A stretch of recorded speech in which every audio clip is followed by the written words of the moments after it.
اور ہو سکے تو کامنٹ بھی کر دیجیے گا، مجھے آپ کے کامنٹس کا بھی انتظار رہے گا۔ اب بات کرتے ہیں ہم کچھ ایسے گناہ کے بارے میں جس میں میں بات کر رہی تھی۔ پہلا تو وہ ہوتا ہے نا، جب ہم کسی کو کچھ ایسی بات کہہ دیتے ہیں کہ ہماری نظر میں تو وہ بات بہت معمولی ہوتی ہے، بہت ہی معمولی بات ہوتی ہے، لیکن جس بندے کو ہم کہتے ہیں نا، اسے ایسی چبھ جاتی ہے وہ چیزیں کہ اس کی تو رات کی نیند اور چین سب کچھ کھو بیٹھتا ہے۔ وہ اپنی رات کی نیند اور چین سے بھی کھو بیٹھتا ہے، اسے راتوں میں نیند نہیں آتی، ہماری وہ بات اسے چبھتی ہے، اس کے ذہن میں بار بار وہی بات آتی ہے، اور ہم نے تو ایک معمولی سی بات کہی ہوتی ہے، لیکن کبھی کبھی ہوتی ہے نا، جیسے میں آپ کو بتاؤں کہ کوئی لڑکی ہے، اس کی شادی نہیں ہو رہی ہے، اب لوگ آ کے کیا کرتے ہیں ان کے ماں باپ کو، ارے بھائی آپ لوگ تو کچھ دیکھ ہی نہیں رہے ہیں، نہ رشتہ تلاش کر رہے ہیں، نہ کہیں کچھ دیکھ رہے ہیں، آپ نے تو ایک بات کہہ دیا۔ کیا کوئی ماں باپ ایسا ہوگا جو اپنی بچی کی شادی نہیں کرنا چاہتا؟ کوئی بھی ماں باپ ایسا نہیں ہوگا نا جو اپنے بچوں کی شادی نہیں کرنا چاہیں گے، لیکن آپ کے لیے تو بہت معمولی سی ایک بات تھی، آپ کہے اور چلے گئے، بس تفریح کرنے آپ آئے تھے، لیکن جس کو کہہ کے گئے نا، جس کے زخم کو آپ یاد دلا کے گئے نا، بیچ محفل میں جب آپ نے کہا نا اس کو، تو ان ماں باپ کو یا خود اس لڑکی کو کتنی تکلیف ہوگی۔ ایسے ہی جیسے کسی کے وہاں بچے نہیں ہیں، اس کو بھی لوگ فوراً منہ پہ ہی بول دیتے ہیں، ارے اگر ایسا کسی کی شادی لگ رہی ہے تو بھی آپ کو پتہ چلے گا، کہیں پہ بچے نہیں ہیں، ہوں گے، اللہ جل شانہ نے جب لکھا ہوگا تو ضرور دیں گے اللہ جل شانہ، تو بھی آپ کو پتہ چلے گا، تو کیوں پریشان کرتے ہیں لوگوں کو؟ ہمارے لیے تو ایک بہت معمولی سی بات ہوتی ہے، ایک ادنا سا سوال تھا، ہم نے کر دیا بس، لیکن اس سوال کا جب آپ کو وہاں پہ جواب دینا ہوگا نا، تو وہ بہت مشکل ہو جائے گا، اور اس کی وجہ سے کہیں آپ کے اعمال بھی نہ قبول ہوئے تو، اس لیے کسی کے دل کو تکلیف پہنچانے کی کوشش بھی مت کیجیے گا۔ میں نے کہا تھا نا پہلے ہی کہ بہت سے گناہ ہم سے انجانے میں ہو جاتے ہیں، جو ہمیں پتہ نہیں رہتا اور ہم پوچھ بیٹھتے ہیں، اور اس گناہ سے کہ ہم اس کو گناہ سمجھتے نہیں ہیں، سب سے بڑی بات تو ہم وہ ایکسیپٹ ہی نہیں کر پاتے کہ اچھا یہ گناہ ہم سے اتنا بڑا، ہم نے کسی کو اتنی بڑی تکلیف دے دیا، میری الفاظ کسی کو اتنے چبھ گئے، تو ہم معافی بھی نہیں مانگ پاتے، جو ہمیں پتہ ہی نہیں ہوتا کہ ہم سے یہ گناہ بھی ہوا ہے تو معافی نہیں مانگ پاتے۔ اللہ جل شانہ ہم سب کو حفاظت فرمائے، ہماری زبانوں کی حفاظت فرمائے۔ اور بھی بہت سے گناہ ہیں، جیسے سود لینا ایک بہت بڑا گناہ ہے، شراب پینا، شراب کو کہتے ہیں نا ساری برائیوں کی ماں کہا گیا ہے، جڑ ہے شراب۔ جب انسان شراب کے نشے میں ہوتا ہے تو اسے تو ہوش ہی نہیں ہوتا نا کہ وہ کیا کر رہا ہے، کیا کہہ رہا ہے، اسی لیے شراب سے بھی ایک دم دور رہیں۔ اور نماز کو چھوڑنا، یہ خود بہت بڑا گناہ ہے، نماز کو چھوڑنا، اللہ ہم سب کو نماز پڑھنے والا بنائے، آمین۔ اور آج کل بہت زیادہ گھروں میں دیکھیے تصویر لگانے کا، گھروں کو ہوتا نا ڈیکوریشن، ہم سجانا ہے، اس طرح سنوارنا ہے، یہ کرنا وہ کرنا، ٹھیک ہے، لیکن ضروری نہیں کہ آپ کسی کی تصویر لگا کے ہی سجائیے۔ بہت سے جگہ پہ ہے کسی انسانوں کی خود کی تصویر ایک بڑی سی اس میں فریم کرایا اور سامنے لگ گئی، فرشتے اس گھر میں نہیں آتے ہیں جہاں تصویر ہوتی ہے۔ کچھ نہیں ملا، میں نے کئی جگہ دیکھا ہے 4-5 ہارس، گھوڑے لائن سے لگے ہوئے ہیں، تصویر میں کھڑے ہیں گھوڑے، مطلب وہ دوڑنے والا جو ایکشن ہوتا ہے وہ لگی ہوئی ہے، ارے اس سے کیا آپ کو مل رہا ہے؟ گھوڑے کی تصویر، کسی انسان کی تصویر، کسی مخلوق کی تصویر نہیں لگانا چاہیے، کسی بھی جاندار کی تصویر نہیں لگانا چاہیے، بہت بڑا گناہ ہے۔ آپ صلی اللہ علیہ وسلم کا ارشاد مبارکہ ہے کہ سب سے سخت عذاب قیامت میں تصویر والوں سے ہوگا، جو تصویر والے ہیں نا ان پہ سب سے بڑا عذاب ہوگا، لیکن اسے گناہ ہی نہیں سمجھ رہے ہیں، لگا رکھا ہے، آرام سے گھر میں سجایا، وہی زینت بنی ہوئی ہے۔ پھر جب بچے وہی چیز دیکھ کے بڑے ہوتے ہیں، بچے بھی اسی طرح اپنے روم میں بھی کچھ نہیں، ایک چھوٹے سے بیبی کی فوٹو لگی ہوئی ہے، چاہے آپ کا خود کا بیبی ہو یا کسی اور بیبی کی لگا دیا، بس لگی ہے۔ تو ہم اپنے آپ پہ نہیں خیال رکھتے ہیں، ہمیں پہلے ان سب چیزوں کا بھی خیال رکھنا چاہیے نا۔ بہت سارے، میں نے کہا نا، بہت سے گناہ، اب اسے کوئی گناہ نہیں سمجھ رہا تب تو سجائے ہوئے ہیں، اس کو ہٹانا چاہیے۔ ڈیکوریشن کے لیے بہت ساری چیزیں ہیں نا، پھول ہیں، پتیاں ہیں، فلاورس کے بھی تو آتے ہیں، اسٹیکرس آتے ہیں، کیلنڈرس آتے ہیں، بہت اچھے اچھے آتے ہیں، کلمہ لکھا ہوا آتا ہے، اس کو آپ لگائیے۔ یہ گھوڑے، ہاتھی، بلی خود کی کیا ہے؟ پھر ایک اور میں بتاؤں، رشتہ داری کو توڑنا۔ رشتہ داری کو توڑنا بہت بڑا گناہ ہے کہ آج کل چھوٹی چھوٹی بات پہ، ذرا سی بات پہ لوگ ایک دم قطع رحمی کر لیتے ہیں۔ نہیں، اب ان سے ہمارا مرنا جینا کچھ بھی نہیں، اب کسی میں بھی شامل نہیں ہوں گے، بات نہیں کریں گے، شکل نہیں دیکھیں گے۔ کیوں؟ رشتہ داری نہیں توڑنا چاہیے، اللہ کے وہاں بہت پکڑ ہے۔ رشتہ داری وہاں جھگڑے گی کہ اللہ اس نے ہمیں توڑ دیا تھا، اس کو توڑ دیجیے، اور جو جوڑے رکھے گا اللہ اسے جوڑ دیں گے۔ آپ صلی اللہ علیہ وسلم کا فرمان ہے کہ جس نے خونی رشتے توڑے وہ جنت میں داخل نہیں ہوگا۔ اب آپ سمجھ لیجئے، میں نے اسی لیے نہ کہا کہ یہ جو عبادت ہے اس میں بہت ضروری ہے آپ کو یہ بھی سمجھنا کہ پہلے ان چیزوں سے بھی ہم دور ہو جائیں۔ عبادت تو ہمیں پتہ ہے کہ ہم یہ عبادت کر لیں گے، میں ابھی آپ کو کون سی عبادت کرنا میں یہ بھی بتاؤں گی، لیکن اس کے بارے میں تو پہلے سنیے کیا کہا آپ صلی اللہ علیہ وسلم نے کہ جس نے خونی رشتے توڑے ہیں وہ جنت میں داخل نہیں ہوگا۔ سوچئے، خونی رشتے توڑنے کا کتنا بڑا گناہ ہے کہ جنت میں داخل نہیں ہوگا۔ تو اس لیے میرے عزیز بھائی بہنوں، اگر کسی سے ناراض ہو تو اسے منا لو، کسی سے ناراض ہو آپ معاف کر دو، کوئی آپ سے ناراض ہے تو اسے منا لو، مت توڑیے رشتہ داری، مت توڑیے پلیز۔ جب آپ ابھی تک پتہ نہیں تھا، اللہ معاف کرے، لیکن اگر اب پتہ ہو گیا ہے تو پلیز جس سے بھی آپ کی قطع رحمی ہے، جس سے بھی آپ ناراض ہیں، اس کو معاف کر دیجئے۔ جتنے جلدی آپ معاف کریں گے نا، اللہ جل شانہ بھی آپ کو اتنے جلدی آپ کے گناہوں پہ معاف کر دیں گے، پردہ ڈال دیں گے۔ پھر ہے والدین کی نافرمانی۔ والدین مطلب ماں اور باپ دونوں اس میں آتے ہیں، ان کی نافرمانی کی بھی سزا۔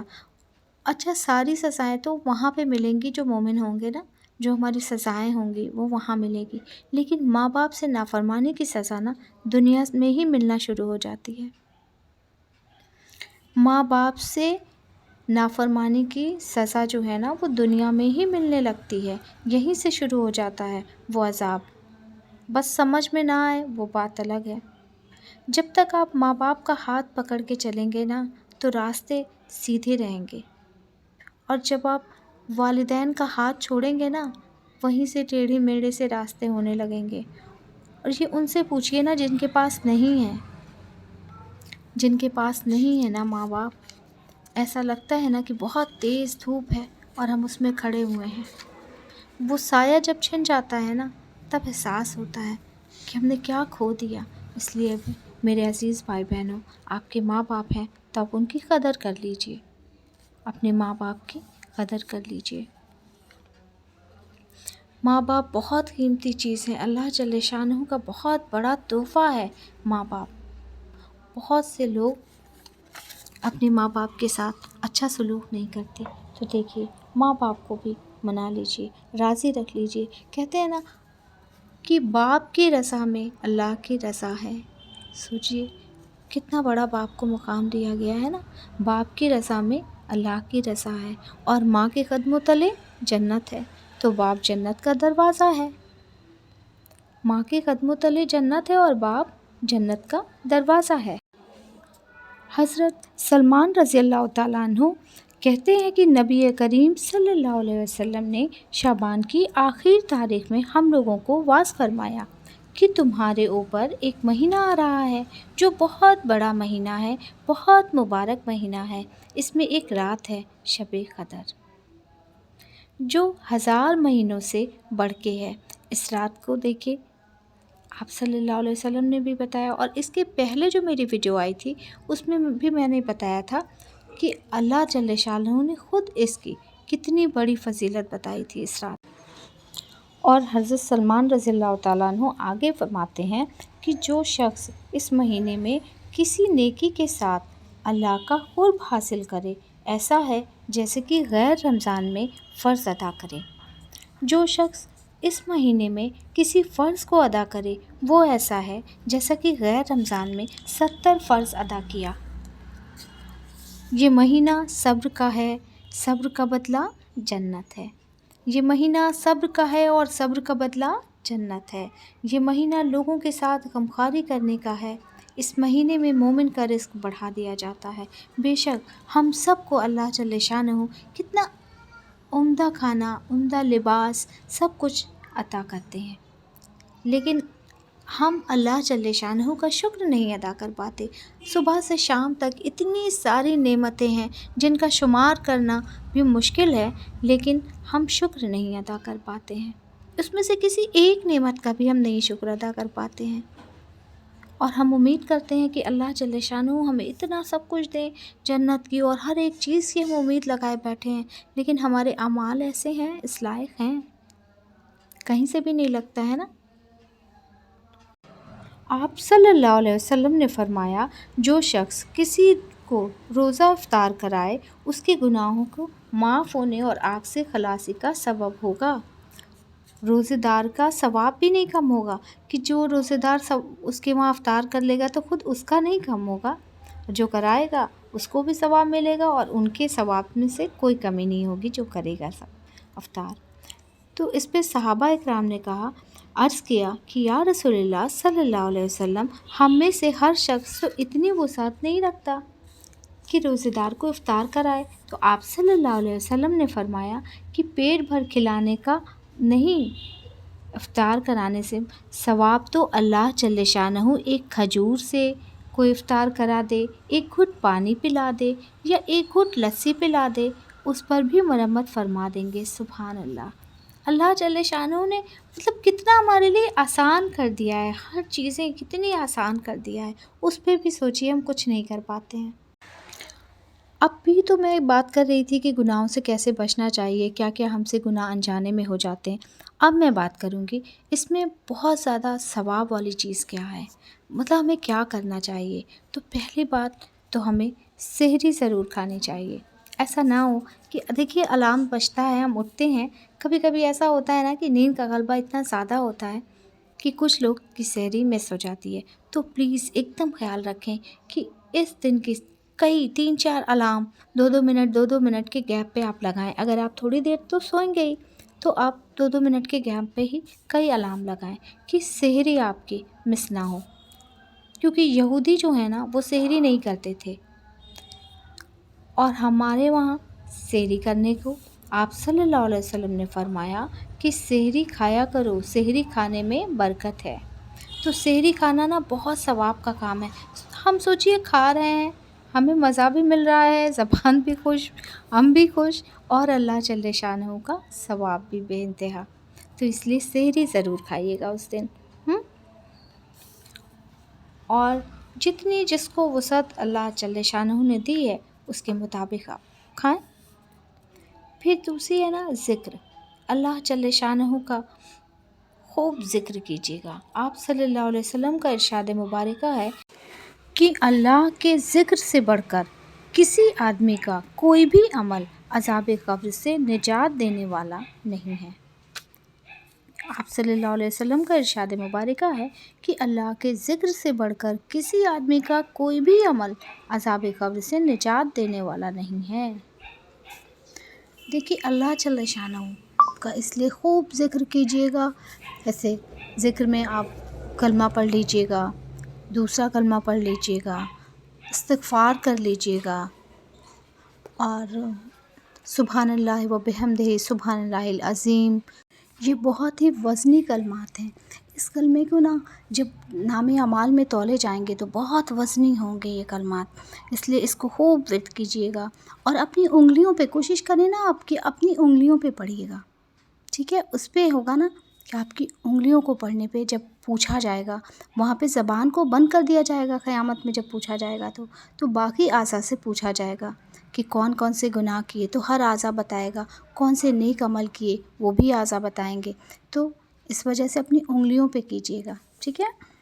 اور جیسے یہ کلمات جو ہیں، سبحان اللہ و بحمدہ عدد خلقہ و رضا نفسہ و زینت عرشہ و مداد کلماتہ، اگر یہ آپ کو یاد ہو تو اس کا بے انتہا ثواب ہے، تو اسے بھی ضرور سے پڑھیے گا۔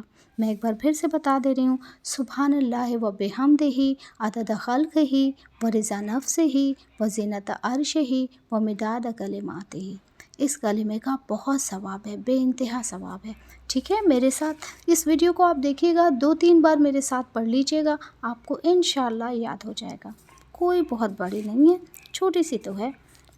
اور تلاوت قرآن کا خاص خیال رکھیے گا کہ قرآن کی تلاوت بھی کیجیے گا، جو بھی آپ سے ہو سکے، 1 پارہ 2 پارہ 3 پارہ جو آپ پڑھ لیں آسانی کے ساتھ وہ پڑھ لیجیے گا، کیونکہ یہ رات دیکھیے پھر سال کے بعد ہی آئے گی نا، تو اس لیے ان 5 راتوں میں بہت خاص عبادت کیجیے گا۔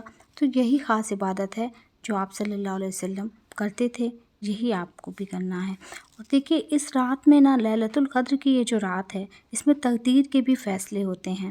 اللہ جل شانہ لوح محفوظ میں پہلے ہی لکھ رکھے ہیں، فرشتوں کو اس رات اللہ جل شانہ ان کو سپرد کرتے ہیں وہ فیصلے، کہ آنے والے سال میں، پورے سال میں کیا کیا ہونا ہے، کس کے وہاں موت آنی ہے، کہاں پہ بچیوں کی شادیاں ہونی ہیں، کس کے وہاں اولاد ہوگی، بیٹی ہوگی کہ بیٹا ہوگا۔ تو جو اللہ جل شانہ پورے سال کا جو نظام ہوتا ہے نا، وہ فرشتوں کو، جن کی جو جو ڈیوٹی ہے، ان کو ڈسٹریبیوٹ کرتے ہیں۔ تو اس لیے اس رات دعاؤں کا خاص اہتمام ہونا چاہیے۔ ایسا نہ ہو کہ ہم اپنے لاسٹ میں پورے ٹائم تو ہم نے کیا، اور جو تہجد کا مین وقت آیا اس ٹائم پہ تہجد بھی پڑھیے گا اور عبادت بھی کیجیے گا، اور دعا لاسٹ میں تو صرف دعا کا ٹائم آپ رکھیے گا کہ خوب دعا مانگیے گا، خوب دعا مانگیے گا، کیونکہ اللہ جل شانہ نا اس وقت آواز لگواتے ہیں فرشتے سے، ہے کوئی مانگنے والا جس کی مراد پوری کی جائے، تو اس لیے اس وقت آپ دعاؤں میں مشغول ہوئیے گا، خوب دعا مانگیے گا، خوب دعا مانگیے گا، مانگیے گا کہ اے اللہ بہت سے لوگوں کو آپ نے ہدایت دی ہے، اے اللہ مجھے بھی دے دیجئے، اے اللہ بہت سے لوگوں کو آپ نے عافیت میں رکھا ہے، اے اللہ مجھے بھی ان میں شامل کر لیجئے، مجھے بھی انہی لوگوں میں شامل کر لیجئے، اے اللہ بہت سے لوگوں کو آپ نے محبوب بنایا ہے، اے اللہ مجھے بھی ان میں شامل کر لیجئے۔ خوب عاجزی کے ساتھ دعا مانگیے گا، پہلے اللہ جل شانہ کی خوب تعریف بیان کیجیے گا، اللہ جل شانہ کی تعریف بیان کیجیے گا، اس کے بعد پھر اللہ جل شانہ سے اپنی جو بھی حاجت ہو اس کو مانگیے گا کہ اللہ مجھے یہ ضرورت ہے، مجھے یہ دے دیجئے۔ علماء کہتے ہیں نا کہ اگر آپ کے گھر میں نمک بھی نہیں ہے تو وہ اللہ سے مانگیے، کیونکہ دینے والی ذات صرف اور صرف اللہ کی ہے، اور کوئی اللہ کے سوا دے ہی نہیں سکتا۔ اس لیے جو بھی آپ کی تکلیف ہے، پریشانی ہے، جو آپ کا مسئلہ ہے، وہ آپ اپنے اللہ سے کہہ دیجئے، اللہ جل شانہ دور کرنے والے ہیں، وہی دور کریں گے انشاءاللہ۔ اگر آپ کو بزنس میں کوئی نقصان ہو گیا ہے تو کون دور کرے گا؟ اللہ۔ اگر آپ کو منافع نہیں ہو رہا ہے تو منافع کون دینے والا ہے؟ اللہ۔ تو صرف اللہ سے مانگیے۔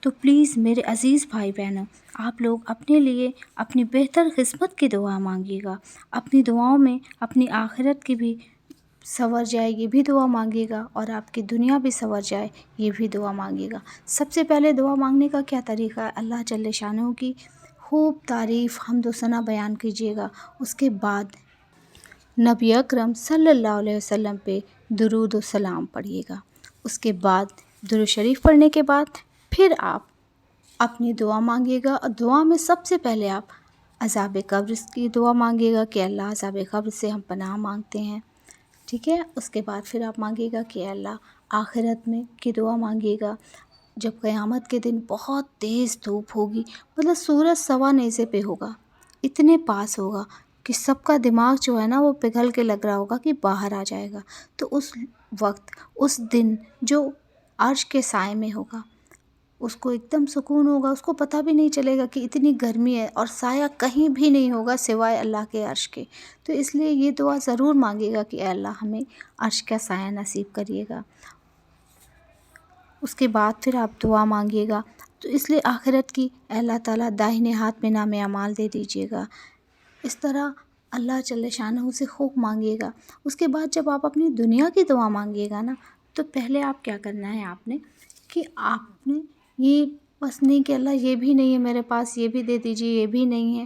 پہلے اللہ جل شانہ نے جتنا دیا ہے ان چیزوں کا شکر ادا کرنا ہے آپ کو، اور بیچ میں آپ کو پھر سے درود شریف پڑھنی ہے، لاسٹ میں آخر میں آپ نے پھر سے درود شریف پڑھنی ہے اپنی دعا میں خاص یاد رکھیے گا، دعا کی سٹارٹنگ ہوگی حمد و ثنا سے، پھر آپ صلی اللہ علیہ وسلم پہ درود شریف، پھر اپنی آخرت کی دعائیں، اس کے بعد بیچ میں پھر درود شریف، پھر لاسٹ میں پھر درود شریف۔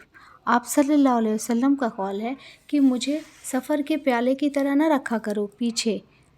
مسافر کیا ہوتے تھے نا، وہ اونٹ پہ جب سوار ہوتے تھے تو اپنا پیالہ جو پانی پینے کا ہوتا تھا وہ پیچھے لٹکاتے تھے، تو آپ صلی اللہ علیہ وسلم نے کہا کہ مجھے سفر کے پیالے کی طرح پیچھے نہ لٹکایا کرو، مطلب اول بھی، بیچ میں بھی، آخر میں بھی۔ تو درود شریف تینوں میں پڑھیے گا، سٹارٹنگ میں بھی، بیچ میں بھی، اور لاسٹ میں بھی، ٹھیک ہے؟ اور پھر آپ کو اللہ تعالیٰ نے جتنی نعمتیں دیا ہے ان کا شکر ادا کیجیے گا پہلے، کہ اللہ آپ کا شکر ہے، آپ کا احسان ہے، آپ کا کرم ہے کہ آپ نے ہمیں اتنی اچھی چیزیں دیں، اتنی ساری نعمتیں دیں۔ اس کے بعد پھر آپ نے مانگنا ہے کہ جو آپ کی حاجت ہے اس حاجت کو مانگنا ہے، اور اپنے گناہوں سے بھی مانگنا ہے کہ اللہ ہم سے یہ گناہ ہو گئے ہیں، جو ہمیں یاد ہے، جو ہم نے جان کے کیا، اے اللہ جو گناہ ہم نے انجانے میں کیا ان سب کو معاف کر دیجیے۔ امی عائشہ رضی اللہ تعالیٰ عنہ سے روایت ہے کہ کہتی ہیں کہ میں نے ایک بار حضور اقدس صلی اللہ علیہ وسلم سے پوچھا کہ اگر ہمیں پتہ چل جائے کہ آج شب قدر ہے تو ہم کیا دعا کریں، کیا مانگیں، کیا عبادت کریں؟ تو آپ صلی اللہ علیہ وسلم نے فرمایا یہ دعا پڑھیے، اللہم انکا عفون تحب العفو فاعف عنا۔ اس کا مطلب ہے اے اللہ بے شک تو معاف کرنے والا ہے، معاف کرنے کو پسند کرتا ہے، بس مجھے معاف فرما دے۔ تو آپ صلی اللہ علیہ وسلم نے یہ دعا بتائی تھی شب قدر کی، کہ اگر شب قدر میں یہ دعا پڑھیں تو آپ جتنی جو 4 راتیں ہمارے پاس بچی ہیں نا، ان 4 راتوں میں یہ دعا ضرور پڑھیں، ٹھیک ہے؟ اور اس کا چارٹ میں نے آپ کو دے رکھا ہے کہ کس کس دن شب قدر میں ہمیں جاگنا ہے۔ بہتر ہے کہ اگر آپ اور راتیں جاگ جائیں بہت اچھا ہے، لیکن آپ ان 4 راتوں کو تو ایک دم مس مت کیجیے گا، اور ایک دم آپ حصہ بنائیے گا۔ دیکھیے تلاوت قرآن آپ سٹارٹنگ میں کر لیں، بعد میں پڑھنے سے کیا ہوتا ہے نا، نیند بہت آتی ہے، تو آپ پہلے ہی پڑھ لیں، عشاء بعد پڑھ لیں۔ اس کے بعد سے پھر جب آپ لاسٹ میں، آپ سب سے لاسٹ میں دعا کا رکھیے گا، اور دعا خوب اطمینان سے مانگیے گا، کوئی ڈسٹربنس نہ ہو، اور خوب اچھے طریقے سے اپنی دعاؤں کو مانگیے گا۔ دعاؤں میں مجھے بھی یاد رکھیے گا۔ پھر ملیں گے انشاءاللہ نیو ٹاپک کے ساتھ، تب تک اپنا خوب سارا خیال رکھیے گا۔ میرے چینل کو اگر نہیں سبسکرائب کیا ہے تو میں ایک بار پھر سے ریکویسٹ کر رہی ہوں کہ پلیز میرے چینل کو آپ سبسکرائب کر دیجئے، لائک کر دیجئے گا۔ تھینکس فار واچنگ، اپنا خوب سارا خیال رکھیے گا۔ السلام علیکم، اللہ حافظ۔